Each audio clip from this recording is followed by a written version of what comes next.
మళ్ళీ ఓన్లీ కేసీఆర్ గారి గురించి చెప్తారు, హరీష్ రావు గారి గురించి మాట్లాడరు. ఎందుకంటే ఇంటర్నల్ అండర్స్టాండింగ్ ఉంది వీళ్ళిద్దరికి. నేను రామన్నను ఒకటే రిక్వెస్ట్ చేస్తున్నా, అన్న ఇవాళ మీతో బాగున్నట్టు వాళ్ళు నటించవచ్చు, హరీష్ అన్న కావచ్చు, సంతన్న కావచ్చు, కానీ వాళ్ళు మన మంచి కోరుకునే వాళ్ళు కాదు, వాళ్ళు తెలంగాణ ప్రజల మంచి కోరుకునే వాళ్ళు కాదు, వాళ్ళు కేసీఆర్ గారి మంచి కోరుకునే వాళ్ళు కాదు. వాళ్ళను మీరు దూరం పెట్టి రాజకీయంగా తెలంగాణ రాష్ట్ర సమితిలో ఇప్పుడు బీఆర్ఎస్లో పనిచేస్తున్నటువంటి హార్డ్ కోర్ కార్యకర్తలను దగ్గరికి తీసుకొని ప్రజా ఉద్యమాలు తీసుకొని ప్రజల దగ్గరికి పోతేనే మన పార్టీ బతుకుంటుంది, నాన్న పేరు బాగుంటుంది. ఇవాళ నాన్నకు సిబిఐ అనేటటువంటిది వచ్చిందంటే అది కేవలం హరీష్ రావు గారు, సంతోష్ రావు గారి అవినీతి వల్లనే వచ్చిందని మళ్ళొకసారి నేను గంటాపదంగా చెప్తున్నాను. ఇంకా గమ్మత్ ఏంటంటే ఇదే హరీష్ రావు గారు వాళ్ళ ఫాలోవర్స్ అంతా నిన్నటి నుంచి చెప్తున్నారు, హరీష్ అన్న చాలా కష్టపడ్డాడు, డే 1 నుంచి ఉన్నాడు అని. డే 1 నుంచి లేడండి, చాలామంది రిపోర్టర్లకు తెలుసు, సీనియర్ రిపోర్టర్లకు. డే 1 నుంచి లేదు. పెద్దసారు టీడీపీ నుంచి బయటకు వస్తుంటే మామయ్య మనకెందుకు, డిప్యూటీ సీఎం మనం ఎందుకు రాజీనామా చేయాలి, ఈ ఉద్యమం ఏమవుతుందో, ఈ పార్టీ ఏమవుతుందో మనకు రిస్క్ ఎందుకని ఆనాడు ఈనాడు పేపర్లో వచ్చింది. 1.5 కోటి తీసుకొని వ్యాపారం చేసుకుందామని హరీష్ రావు గారు ఎక్కడికో పోయిందని కూడా వచ్చింది. కటింగ్ కోసం దొరికినప్పుడు ఎప్పుడో ట్వీట్ చేస్తుందని. నేను బీఆర్ఎస్ పార్టీ ఆనాడు టీఆర్ఎస్ పార్టీ పెట్టినాక 9-10 నెలల తర్వాత వచ్చింది హరీష్ రావు గారు. డే 1 నుంచి లేరు. నమ్మకం లేకుండా ఆయన పార్టీ నిలబడుతుందో ఉంటుందో పోతుందో అని. ఓకే అయిపోయింది, రాగానే సారు పెద్ద హృదయం కాబట్టి క్షమించిరు, దగ్గర తీసుకున్నారు, ఎమ్మెల్యే కాకముందే మంత్రి ఇచ్చిర్రు, అన్ని రకాలుగా ఆదరించిరు, అన్నీ చేసిండ్రు. ఎప్పుడైతే పార్టీకి ఒక్క క్షణం చెడ్డ పేరు వచ్చిందో ఎక్కడ పోయిండండి ఈయన? చక్కా పోయి వైఎస్ రాజశేఖర రెడ్డిని కలవలే? మీ అందరికి గుర్తులేదు ఆ ఫోటో? సీనియర్ నాయకులందరికీ బాగా మాట్లాడతారు, అన్ని దగ్గర ఉన్నా, నేనే ఉన్నా, నేను ఎక్కడ లేను. నిన్న పాపం చాలా మంది ఈ కొత్త సోషల్ మీడియా పిల్లలు ఉన్నట్టు వాళ్ళకి హిస్టరీ తెలియదు అనుకుంటా, అందుకే చెప్తున్నా ఇవాళ. అదేవిధంగా నేను పెద్ద ట్రబుల్ షూటర్ అంటారు, ట్రబుల్ షూటర్ కాదు, ఈజ్ బబుల్ షూటర్. ఆయన ఏంటంటే ట్రబుల్ ఆయన్నే క్రియేట్ చేస్తాడు, చేసి నేనే సాల్వ్ చేసినట్టు నటిస్తాడు. నేను లేటెస్ట్ ఎగ్జాంపుల్ చెప్తా పట్టురు. నేను మొన్న దాసోజు శ్రవణ్ అన్న ఎలక్షన్ ఎమ్మెల్సీ ఎన్నికలలో బీఆర్ఎస్ పార్టీ డిసైడెడ్ ఒకటే క్యాండిడేట్ని పెడదామని. కానీ హరీష్ రావు గారు ఇంటర్నల్గా బీజేపీ వాళ్ళతో మాట్లాడుకొని ఏం చెప్తారంటే, మీ దగ్గర నుంచి ఒక క్యాండిడేట్ని ఇవ్వండి, నేను మామయ్యని కన్విన్స్ చేసి రెండో క్యాండిడేట్కి పెట్టిస్తా అంటే he wants to create a trouble. ఈ క్రైసిస్లో ఆల్రెడీ మన పార్టీలోకి వెళ్ళి 10 మంది ఎమ్మెల్యేలు వెళ్ళిపోయినాక, 38 మందిలో 10 మంది పోయినాక నువ్వు ఇంకో సెకండ్ క్యాండిడేట్ని పెడితే ఎంత కన్ఫ్యూజన్ అవుతుంది? ఎవరెవరు ఓట్లు వేస్తారు? అంటే హార్స్ ట్రేడింగ్కి ఈయన ట్రబుల్ షూటర్ గారు ట్రబుల్ని ఓపెన్ చేస్తారు అన్నట్టు. నాకెందుకో లక్కీగా ఒక బీజేపీ ఎమ్మెల్యే గారు ఫోన్ చేసి, అక్క మరి పెద్దసారి పర్మిషన్ ఉందా హరీష్ అని ఇట్లా అంటున్నారంటే, నేను డైరెక్ట్గా పెద్దసారికే ఫోన్ చేసి నాన్న మరి ఇట్లా అంటున్నారు, మనం సెకండ్ క్యాండిడేట్కి పర్మిషన్ ఇస్తారంటే, nothing doing, only Shravan will get elected, ఎవరు చెప్పారు మీకు అన్నారు. అంటే నేను ఆ విషయం వెంటనే అటువైపు కన్వే చేసిన, లేదండి మాకు అట్లాంటి ఆలోచన లేదు. ఎందుకు ఈ రీసెంట్ ఎగ్జాంపుల్ చెప్తున్నా ఇవాళ అంటే, హరీష్ రావు గారు ట్రబుల్ క్రియేట్ చేసి ట్రబుల్ని మాఫీ చేసినట్టుగా ప్రయత్నం చేస్తారు. బీఆర్ఎస్ కార్యకర్తలందరికీ నేను నా తమ్ముళ్ళకి రిక్వెస్ట్ చేసి చెప్తున్నా, మా చెల్లెలకు రిక్వెస్ట్ చేసి చెప్తున్నా, మీకు పెద్ద స్థాయిలో జరిగే అన్ని విషయాలు తెలియకుండా అందరూ మన వెల్ విషర్స్ అనుకుంటారు. అది మీ తప్పు కాదు, ఎందుకంటే కేసీఆర్ సార్ అంత ఓపెన్ మైండ్తో ఓపెన్ హార్ట్తో ఉంటారు కాబట్టి బీఆర్ఎస్లో ఉన్న అందరూ అట్లే ఉంటారు అనుకుంటారు. కానీ చాలా మందికి చాలా హిడెన్ ఎజెండాస్ ఉన్నాయి. ఒక పక్క కాంగ్రెస్తో కలిసి ఉన్నారు, ఇంకో పక్క బీజేపీతో మాట్లాడుతున్నారు, ఎవరితో అవసరమైతే అటు మాట్లాడుతున్నారు. అదేవిధంగా 2018 ఎన్నికలలో హరీష్ రావు గారు 20-25 మంది ఎమ్మెల్యేలకు ఎన్నికలలో అడిషనల్ ఫండింగ్ ఇచ్చారు, పార్టీ ఇచ్చింది కాకుండా. ఏడికేళ్ళు వచ్చినాయి హరీష్ రావు గారికి అన్ని డబ్బులు? 100% కాళేశ్వరంలో జరిగిన అవినీతి నుంచి వచ్చిన డబ్బులే. ఆయన ఆలోచన ఏం చేసిందంటే, ఏమన్నా కొద్దిగా అటు ఇటు అవుతుందేమో రిజల్ట్, నా దగ్గర ఎమ్మెల్యేస్ ఉండాలని ఆలోచన చేశాను. నీకు అసలు అట్లాంటి ఆలోచన ఎందుకు వచ్చింది? నేను కట్టప్పలాంటోని కేసీఆర్ గారి దగ్గర ఉండేటోని అంటావు కదా, నీకేం అవసరం వచ్చింది ఎమ్మెల్యేస్కి సపరేట్గా ఫండింగ్ ఇవ్వడానికి? ఎవరికి తెలియదు అనుకుంటారా? ఇది ఎవరు చెప్పారు అనుకుంటారా? ప్రతి ఒక్కరు చెప్తారు ఎమ్మెల్యేస్ ఓపెన్, నా పేర్లు కూడా తెలుసు, చెప్తే బాగుండదు, ఎమ్మెల్యేలు ఇబ్బంది పడతారు. నేను అనేది ఏంటంటే, 2009లో రామన్న సిరిసిల్ల ఎలక్షన్లో మా బంధువుకు సంబంధించిన వ్యక్తులతోని 60 లక్షల రూపాయలు పంపిన హరీష్ రావు గారు రామన్నను ఓడగొట్టడానికి. నిన్నగాక మొన్న ఒక వీడియో మీరు కూడా చూసి, ఒంటేరు ప్రతాప్ రెడ్డి గారిది, మీ మామయ్యను ఓడగొట్టమని ఎంతంటే అంత డబ్బులు ఇస్తా అని చెప్పిర్రని.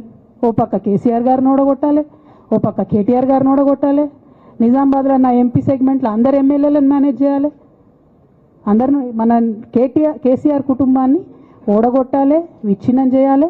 కానీ కేసీఆర్ గారి పేరుతో వచ్చేటటువంటి బెనిఫిట్స్ మాత్రం అన్నీ కావాలి.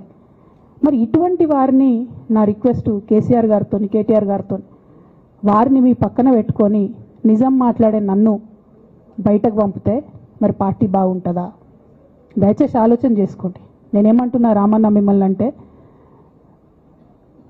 నా మీద మీకు కోపం ఉండొచ్చు, నా మీద ఏముందో ఎవరేం చెప్పారో నాకు తెలియదు. నేను మాత్రం నా ప్రాణం పోయినా కేసీఆర్ గారికి హాని జరగాలని కానీ కేటీఆర్ గారికి హాని జరగాలని కానీ కోరుకోను. అది నా నైజం కాదు. ఆడపిల్లలకు అట్లా ఉండదు. ఆడపిల్లలు ఇల్లు బాగుండాలనుకుంటారు. నా మనసుకి ఎంత గాయమైతే, నాకు ఎన్ని అవమానాలు అయితే, నాకెంత ఇన్సల్ట్ అయితే, నా మీద ఎన్ని కుట్రలు జరిగితే నేను ఇట్లా మాట్లాడుతున్నా. ఇది నా బాధ, ఇది నా ఆవేదన. నాన్న చూస్తలేరేంది వీళ్ళనన్నది ఆవేదన, చూసుకుంటా క్షమిస్తారేంది ఇంకెన్నిసార్లు క్షమిస్తారు అన్నది నా బాధ. అంతే తప్ప నాకేం కోపం ఉంటుంది? ఎందుకు కోపం ఉంటుంది? నాకెంత ఎన్ని జన్మల పుణ్యం ఉంటే కేసీఆర్ లాంటి తండ్రి దొరుకుతాడు? కోట్లలో ఒకరికి ఉండేటటువంటి తండ్రి నాకు దొరికిండు. ఆయన లేకపోతే నేను ఎవరు ప్రపంచానికి తెలుస్తుందా? నాకెందుకు అవసరం ఉంటుంది? నాకేం కోపం ఉంటుంది కేసీఆర్ గారి మీద? నాకు టీఆర్ఎస్ పార్టీ మీద ఎందుకు కోపం ఉంటుంది? నాకు 27 సంవత్సరాలు ఉన్నప్పుడు నేను నా కొడుకుని చిన్న పిల్లగాన్ని పసిగుడ్డుని ఎత్తుకొని ఇక్కడికి వస్తే ఆ రోజు నుంచి ఈ రోజు వరకు నేను రోడ్డు మీదనే ఉన్నా, ఉద్యమాలే చేస్తున్నా, పోరాటాలే చేస్తున్నా, తెలంగాణ ప్రజల కోసం పనిచేస్తున్నా. 2014 నుంచి అధికారంలో ఉన్నప్పుడు కూడా నా ఇంటి దర్వాజాలు ఎప్పుడు తెలిసే ఉన్నాయి. ఇక్కడున్న మీడియా మిత్రులందరికీ తెలుసు. అధికారంలో ఉన్నా లేకున్నా నేను గిట్లనే ఉన్నా. అధికారంలో ఉన్నప్పుడు నన్ను ఏమి సాగనీయకుండా నన్ను ప్రతిపక్ష ఎమ్మెల్యేని చూసినట్టు, ప్రతిపక్ష ఎంపీని చూసినట్టు చూసినా నేను ఇట్లనే ఉన్నా, ఓపెన్ మైండ్తోనే ఉన్నా. నేను కోరేది ఒకటే, కేసీఆర్ గారి ఆరోగ్యాన్ని కాపాడండి రామన్న, పార్టీని కాపాడండి, పార్టీలో ఉన్న కార్యకర్తల్ని కాపాడండి, అందరు బాగుండేలాగా ప్రజా సమస్యలు తీసుకోండి. నాకు అంతకుమించి కావాల్సింది ఏం లేదు.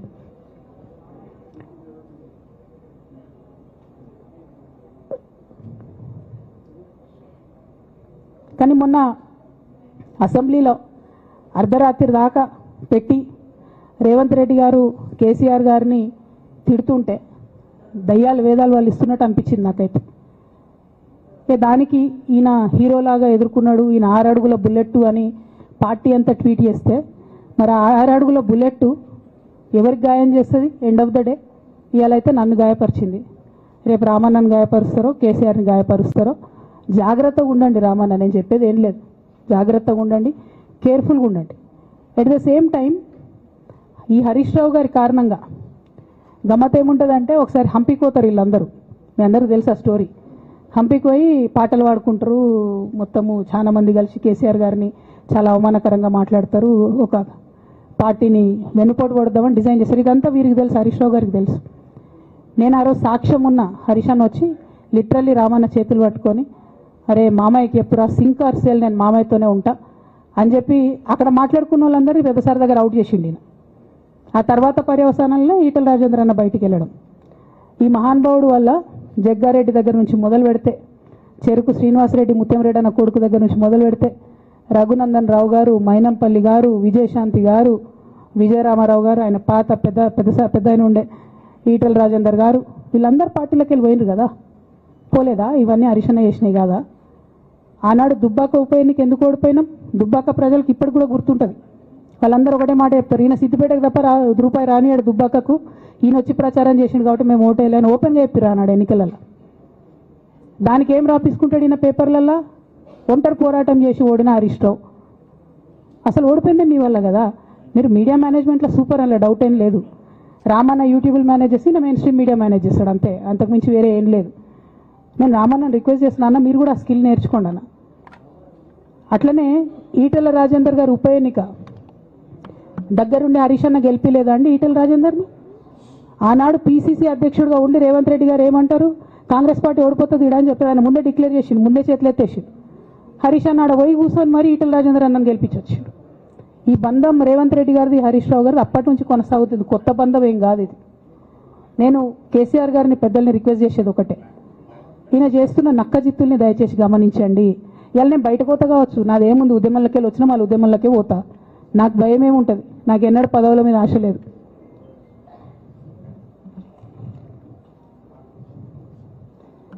పార్టీ నుంచి వచ్చిన ఎమ్మెల్సీకి స్పీకర్ ఫార్మాట్లో చైర్మన్ గారికి నేను పంపుతా ఉన్నాను రాజీనామా పత్రాన్ని. అట్లానే బీఆర్ఎస్ పార్టీ ప్రాథమిక సభ్యత్వానికి కూడా గౌరవ పెద్దలు కేసీఆర్ గారికి రాజీనామాను పంపుతా ఉన్నాను.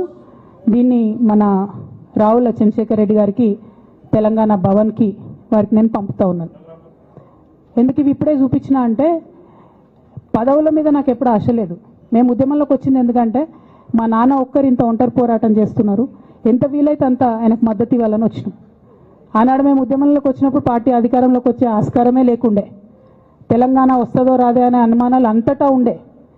మేము ఉద్యమంలో కొట్లాటలో లాఠీ దెబ్బలు తినడం కోసం జైల్లోకి పోవడం కోసం ఆనాడు వచ్చినాం ఉద్యమంలోకి. అధికారంలోకి వస్తామనుకొని రాలే.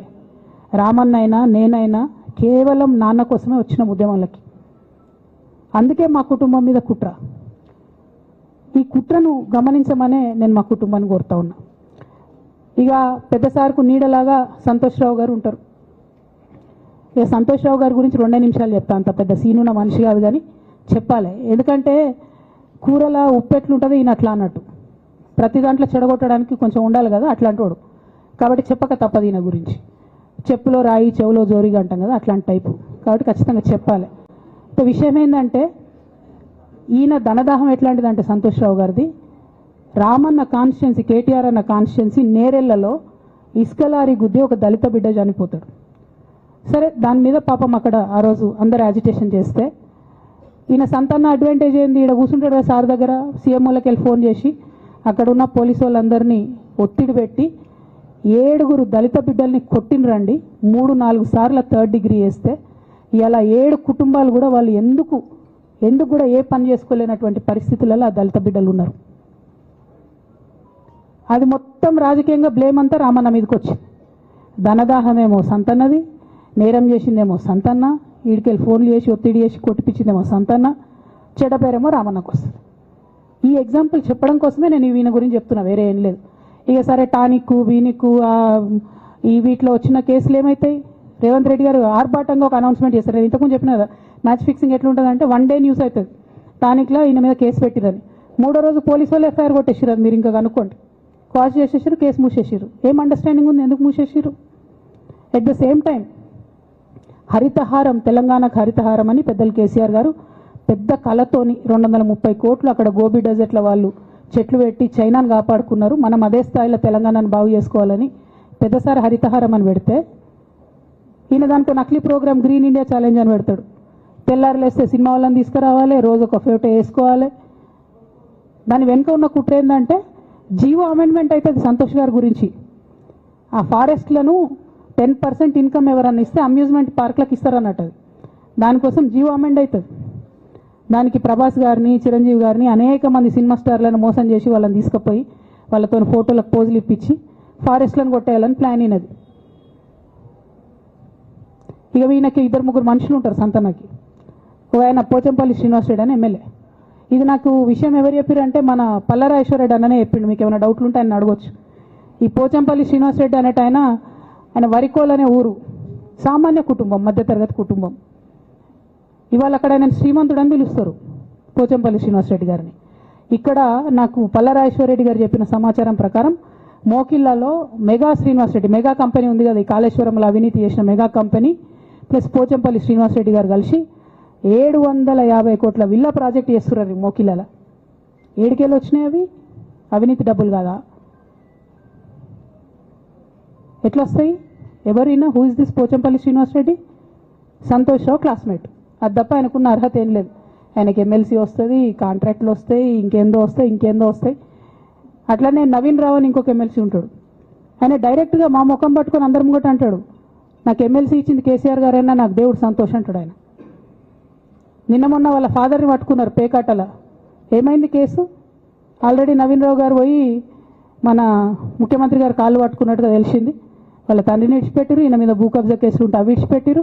అంటే ఓ పక్క సంతోష్ రావు గ్యాంగు, ఇంకో పక్క హరీష్ రావు గ్యాంగు 100కు 100% రేవంత్ రెడ్డి గారితో, ఇక్కడ ఉన్న కాంగ్రెస్ ప్రభుత్వంతో, అవసరమైన సందర్భంలో పైనున్న బీజేపీతోని వాళ్ళు కోఆర్డినేషన్లో ఉండి బీఆర్ఎస్ పార్టీకి జలగల్లాగా పట్టి పీడుస్తున్నారు. నిరంతరం బీఆర్ఎస్ పార్టీకి నష్టం చేస్తున్నారు.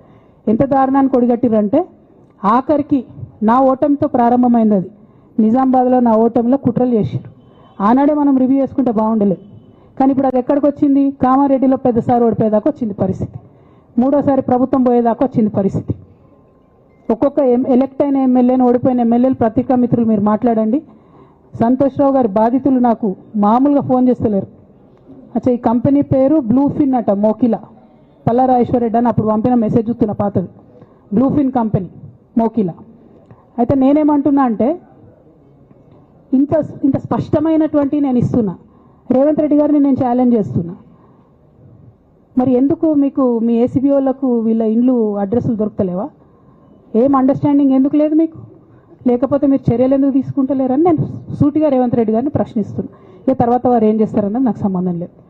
ఇక నేను మాత్రం పర్టికులర్గా మళ్ళీ ఒకసారి నా బీఆర్ఎస్ పార్టీ కుటుంబ సభ్యులందరికీ, మా సొంత కుటుంబ సభ్యులకు కూడా రిక్వెస్ట్ చేస్తున్నది ఏంటంటే, నాకు 27 సంవత్సరాలు ఉన్నప్పుడు నేను రాజకీయాల్లోకి వచ్చిన, తెలంగాణ ఉద్యమం కోసం వచ్చిన. ఇవాళ నాకు 47 సంవత్సరాలు. అంటే నా 20 సంవత్సరాల జీవితం అంతా కూడా నేను బీఆర్ఎస్ పార్టీ కోసం, కేసీఆర్ గారి కోసం, తెలంగాణ జాగృతి కోసం, తెలంగాణ ప్రజల కోసం, తెలంగాణ ఆడబిడ్డల కోసం నేను గడిపిన. సడన్గా ఇవ్వాలా నీకేం సంబంధం బీఆర్ఎస్తో అని, నువ్వెవరు అని చెప్పి సస్పెన్షన్ ఒకసారికి పంపిస్తే చాలా బాధాకరంగా ఉంది. పర్వాలేదు, అయినా నాకు ప్రజలు ఉన్నారు, నేను వాళ్ళ దగ్గర పోతా, వాళ్ళతో పాటు ఉంటా. కానీ బీఆర్ఎస్ పార్టీలో ఉన్న నాయకులకు, కార్యకర్తలకు రిక్వెస్ట్ చేస్తాను, సోషల్ మీడియాలో వచ్చే పిచ్చి పిచ్చి పట్టుకొని ప్రజాప్రతినిధులు ప్రెస్ మీట్ పెట్టింది నిన్న భవన్లో. నేను నిన్న మొన్నటి రోజు వాళ్ళ మీద ప్రెస్ మీట్ పెట్టినప్పుడు ఏమన్నా, కేసీఆర్ గారికి నష్టం చేసిన పార్టీ ఉంటే ఎంత పోతే ఎంత అన్న. సోషల్ మీడియాలో ఉన్న బీఆర్ఎస్ పార్టీ కొంతమంది దుర్మార్గులు ఉన్నారు, సోషల్ మీడియా వింగు చూసేటోళ్ళు. వాళ్ళ ముంగట విషయం కట్ చేసిరు. ఏది కేసీఆర్ గారికి నష్టం చేసిన అనే విషయం కట్ చేసి బీఆర్ఎస్ పార్టీ ఉంటెంత పోతెంత నేను అన్నా అని చెప్పి ప్రచారం చేస్తున్నారు. నాదే పార్టీ బీఆర్ఎస్ పార్టీ. 20 ఏళ్ళు నేను కష్టపడ్డా. నేను తెలంగాణ జాగృతి పెట్టి ఇండిపెండెంట్గా పనిచేసినప్పుడు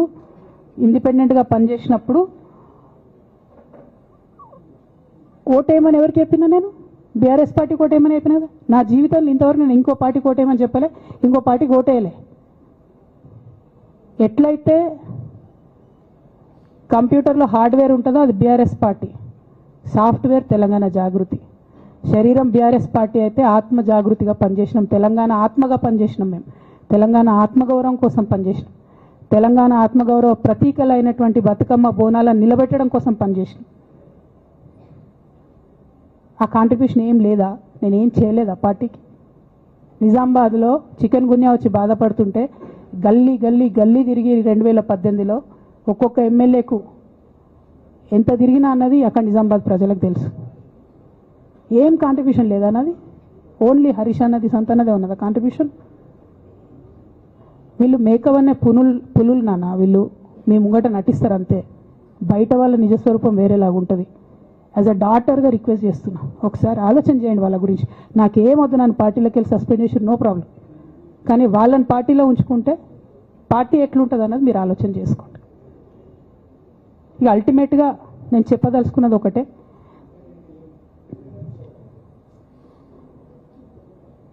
కలికాలం కాబట్టి అబద్ధాలు చెప్పేటోళ్ళది, మోసం చేసేటోళ్ళది నడుస్తుంది. టెంపరీగా వాళ్ళది నడుస్తున్నది, వాళ్ళది నడిచింది, విజయం సాధించారు కాబట్టి ఇవాళ సస్పెన్షన్ నాకు వచ్చింది. బట్ నేను ఇదివరకు చెప్పినా మళ్ళీ చెప్తున్నా, నేను కర్మ సిద్ధాంతాన్ని నమ్ముతా. ఖచ్చితంగా ఇంతకు ఇంత దేవుడు వాళ్ళకు అనుభవింపజేస్తాడు, అందులో ఏం ఆలోచించాల్సినటువంటి అవసరం లేదు. Thank you. జై తెలంగాణ, జై కేసీఆర్, జై తెలంగాణ, జై కేసీఆర్.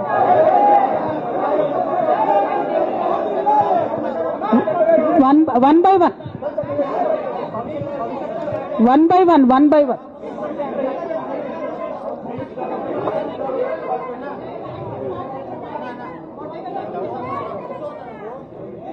ఒక 1 minute హిందీలో చెప్పేసే అన్న, బయట నేషనల్ మీడియా మిత్రులందరూ అడుగుతున్నారు. ఒక 1 minute హిందీలో చెప్పేస్తా.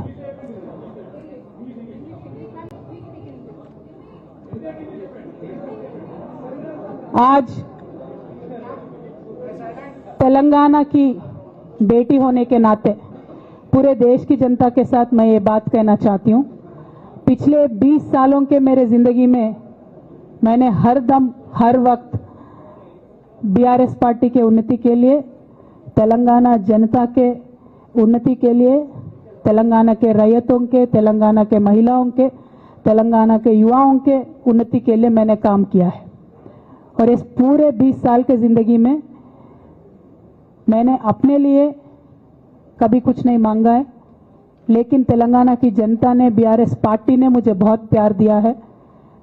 मेरे पिताजी ने मुझे सांसद बना के दिल्ली भेजा है, मुझे एमएलसी का मौका भी पार्टी ने दिया है, जिसके लिए मैं पार्टी का, मेरे पिताजी का, बीआरएस पार्टी का, पूरे परिवार का, तेलंगाना के आवाम का भी बहुत ही ज़्यादा मैं आभारी हूँ। लेकिन जो भी मुझे रिस्पॉन्सिबिलिटी दिया गया था, मैंने पूरे शिद्दत के साथ काम किया है। कभी भी मैंने तेलंगाना के लोगों के खिलाफ काम नहीं किया है। लेकिन आज चंद लोग बीआरएस पार्टी में, हमारे आसपास पिताजी के इर्द गिर्द थोड़े लोग, जिनके जो वेस्टेड इंटरेस्ट है, जिनको अपनी ही फायदा की जो सोच है, ऐसे लोग बीआरएस पार्टी में उनका लीड रोल हो गया है। और उनके वजह से उन्होंने मेरे पिताजी के ऊपर, मैं ऐसा मानती हूँ, दबाव बना के मुझे पार्टी से निकालने का काम किया है। लेकिन अल्टीमेटली मैं ये मान के चलती हूँ कि मैं तेलंगाना की बेटी हूँ।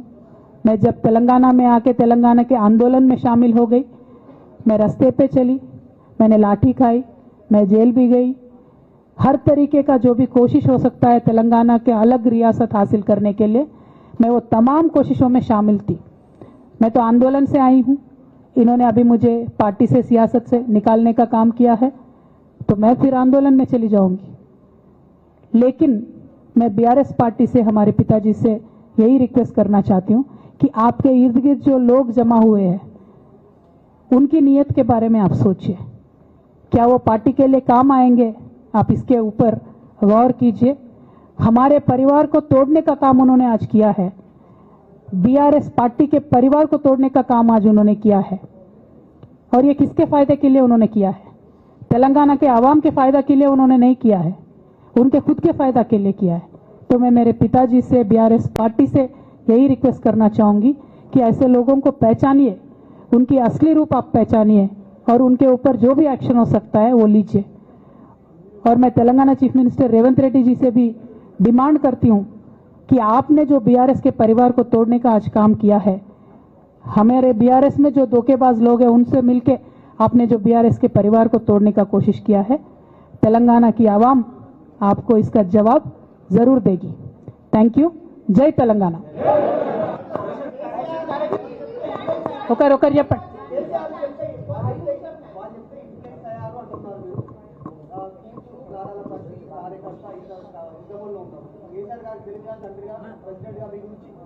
ఓకే, ఇంకా ఎవరైనా చెప్పండి.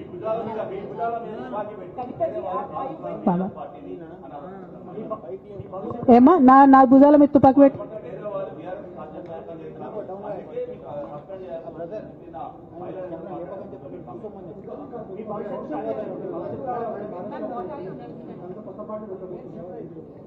Okay. I got your question. Rahul ji.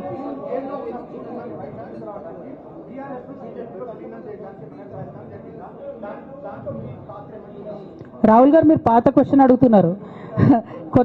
కొత్త ఇష్యూ ఏంది అని అంటే, బీఆర్ఎస్ పార్టీలో సస్పెన్షన్లో ఖచ్చితంగా కేసీఆర్ గారి మీద ఒత్తిడి తీసుకొచ్చే ఈ సస్పెన్షన్ చేశారని నేను నమ్ముతా ఉన్నాను.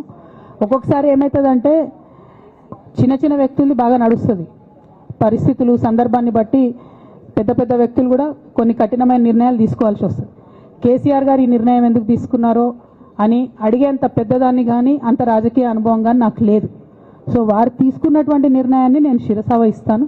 వారు ఎందుకు తీసుకున్నారో ఈ నిర్ణయం నాకు తెలియదు. కానీ నాకు ఒక సమస్య ఉంది, నేను రాసినటువంటి లెటర్ లీక్ అయిందని చెప్పి 100 రోజులైంది. ఆ సమస్య జరిగి 100 రోజులైంది. ఆ 100 రోజుల కన్నా ముందు కూడా నా మీద వివక్ష కొనసాగిందని వాళ్ళ నేను మీకు ఎగ్జాంపుల్స్తో సహా చెప్పే ప్రయత్నం చేశాను. ఆ 100 రోజుల నుంచి జరుగుతున్నటువంటి పరిణామాలను కూడా మీ అందరి ముందు పెట్టిన. ఈ 100 రోజులలో పార్టీ ఎప్పుడు కూడా నన్ను ఎక్స్ప్లెనేషన్ అడగలేదు. నిన్న నన్ను సస్పెండ్ చేసే ముందు కూడా నన్ను ఎక్స్ప్లెనేషన్ అడగలేదు. ఇంకా చెప్పిన కదా, విచిత్రమైన విషాదం ఏంటంటే, సడన్గా డిసిప్లినరీ కమిటీ పుట్టుకొచ్చింది. సడన్గా ఈయన రవీంద్రరావు అంటే దాంట్లో సంతకం చేసిండు. ఆయననే సార్ని తిట్టిండు మళ్ళీ మొన్న ఎలక్షన్ ఓడిపోయినప్పుడు. సో ఈ అన్ని చూసి నాకేమనిపిస్తుందంటే చాలా ఒత్తిడిలో చాలా ప్రెషర్ పెట్టి సార్తో చేపించారని నేను అనుకుంటున్నాను.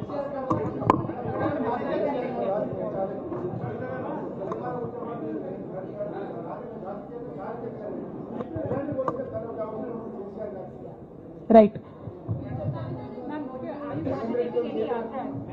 I got your question, ma'am. I got your question. सवाल आपके फ्यूचर का मतलब क्या भविष्य में करने वाली हो। दूसरा सवाल आपने कहा कि केसीआर जो है आपके बड़े भाई उन्होंने आपसे एक बार भी नहीं पूछा, लेकिन क्या आपने भी उनसे संपर्क साधने की कोशिश की इस दौरान में, क्योंकि बहुत सारे बदलाव हुए। पहली बार हमने देखा कि राखी के त्योहार में भाई भाई साथ में